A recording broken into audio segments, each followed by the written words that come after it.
नमस्कार मंडळी. हे 8 दिवस टिकणारे मऊ आणि लुसलुशीत असे घारगे मी केलेले आहेत. एकदम परफेक्ट प्रमाण सांगितलं आहे मी. आणि हे जे भोपळे आहेत ना, छोटे छोटे 2 होते माझ्याकडे. 1.5 किलो त्याचं वजन भरलं जेव्हा सोलल्यावर. मग त्याच्यामध्ये मी 1 किलो गूळ टाकला आणि मंद आचेवर त्याला मी शिजवलं.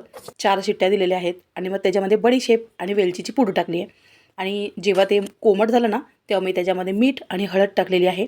तांदळाचं पीठ 2 वाटी आणि गव्हाचं पीठ 4 वाटी.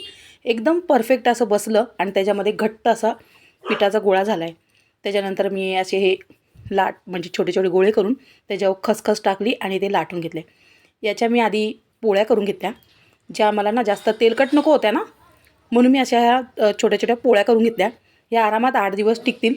एकदम खरपूस मंद आचेवर मी ते भाजून घेतल्यात आणि फक्त तुम्हाला दाखवण्यासाठी म्हणून थोडेसे तळलेसुद्धा. पण यातल्या पुऱ्या आहेत ते जास्त छान लागत होत्या आणि त्याच्या ज्या पोळ्या आहेत ना, त्यासुद्धा मुलांना खूप आवडल्या. तुम्ही पण नक्की करू